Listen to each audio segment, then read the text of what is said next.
Hi folks, this is Mike, Gray 1951, and I'm trying to do my video for the A to Z series, movies from A to Z, letter J. And I've been having trouble with my video camera all week.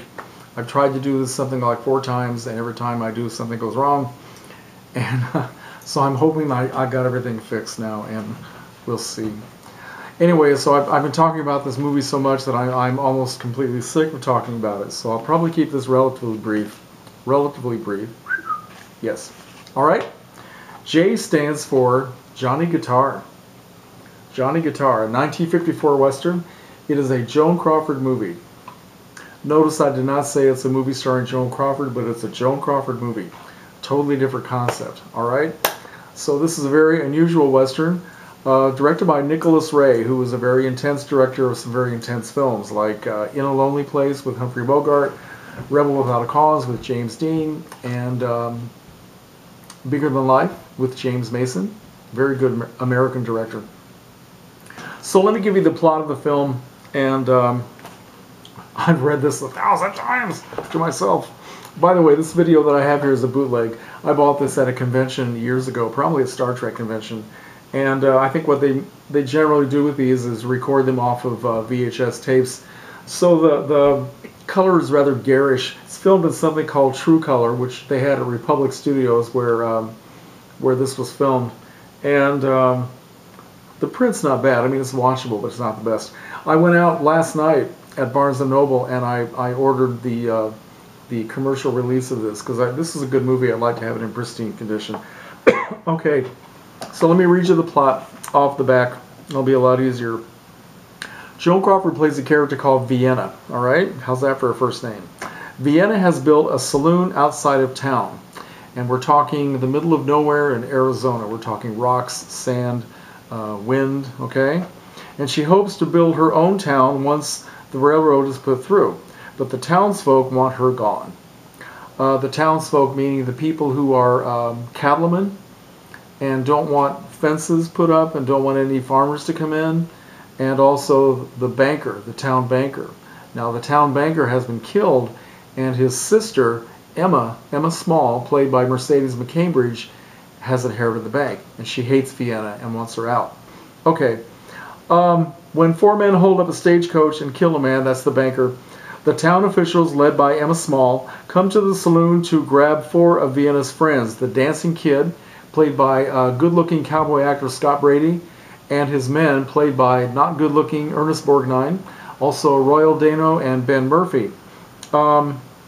They accuse them of robbing the stagecoach when they have absolutely no proof that they did it. Okay? Just because they are associated with Vienna and they want everybody to clear out, right? Vienna stands strong against them, and as only Joan Crawford can, you know, shoulder pads and everything. And is aided by the presence of an old acquaintance of hers, Johnny Guitar, played by Sterling Hayden, who is not what he appears to be. Okay, so that is the bare bones of the plot, and it's a very unusual Western. Now, it's not so much a typical cowboy shoot-'em-up Western, although there is a lot of that at the end of the film. I mean, everybody's shooting everybody, but it's more of a psychological interplay between these characters. And it's fascinating because the 2 protagonists in the film are women. Joan Crawford, as Vienna, is a very powerful owner of land and owner of the saloon that she's built. And the men, she has several men working for her, one of whom is John Carradine, great character actor. And of course, Johnny Guitar, right? Johnny Guitar turns out to be a gunfighter named Johnny Logan, who has put down his guns and picked up a guitar, and he can actually play. And he and Vienna were once involved with each other several years ago, and they were about to be married when he walked out on her because he did not want to be tied down. So there's a lot of bitterness there, but there's also a lot of love. She brings him back ostensibly to play the guitar in her saloon, but also to act as her security because all these people are fighting to get rid of her. So as they meet up once again, they argue back and forth, throw accusations back and forth. He is angry because she has known so many men. That's how she's made her money. And she is unapologetic for the life she's led because it got her what she wants, which is a certain amount of power and be able to control her own life, control her own sexuality. And although she doesn't use those words, this is 1954. But anyway, they finally realize that they love each other and they resume their relationship.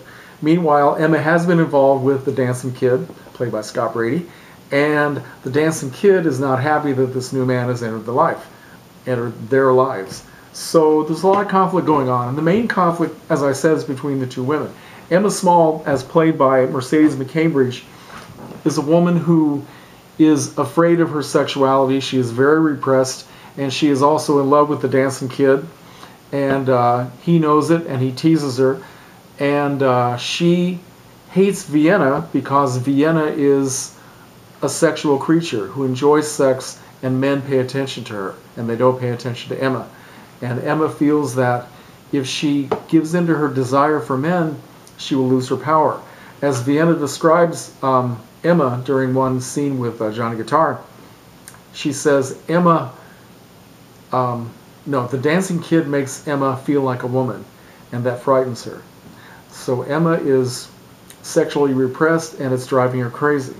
And she hates Vienna, and she feels that if she can destroy Vienna, she will destroy that desire within herself, that she is afraid to give into. So there are a lot of things going on. And another aspect of this film is that Nicholas Ray and his screenwriter, Philip Jordan, were also making a commentary on the political situation in the United States at the time. The hearings being held by the House Un-American Activities Committee, the McCarthy hearings that were trying to root out communism in American society, primarily within people involved in the arts. So there are a lot of directors, actors, writers who were being called to testify for themselves or against other people, their colleagues and friends.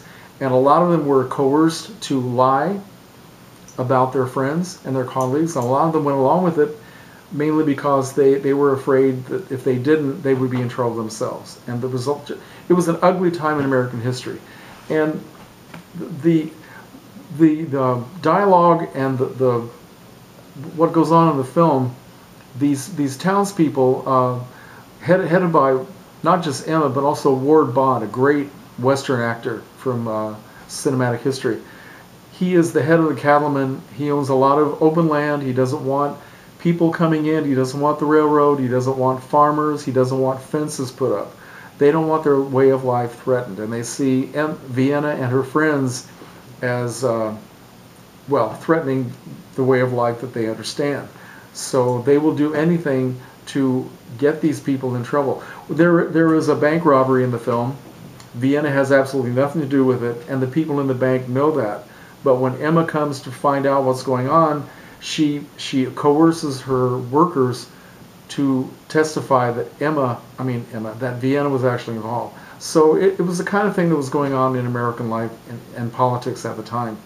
And it's really a fascinating film on many levels, and has kind of a feminist slant to it because these women are so powerful. All the women these two women have all the men working for them, right? I mean, Emma is powerful in that she is such a forceful person, and she makes these men listen to her, and she also controls the bank. But in the end, it's Vienna against Emma, and that's what the whole thing is about, really. So I just want to recommend Johnny Guitar as a very unusual Western. Has a certain amount of action in it, especially toward the end, but mainly it's just an interesting film for all the actors involved in it. And I guess Joan Crawford and Mercedes McCambridge just absolutely detested each other during the making of the film. And I guess at one point they got so angry with each other that Joan Crawford supposedly took some of Mercedes McCambridge's clothes that she was wearing in the film and dragged them out into the middle of the road. And I guess she tried to set them on fire or something. It was just very strange. But anyway, so yeah, let me just recommend Johnny Guitar and stop talking because I can't talk about this film anymore. I really can't.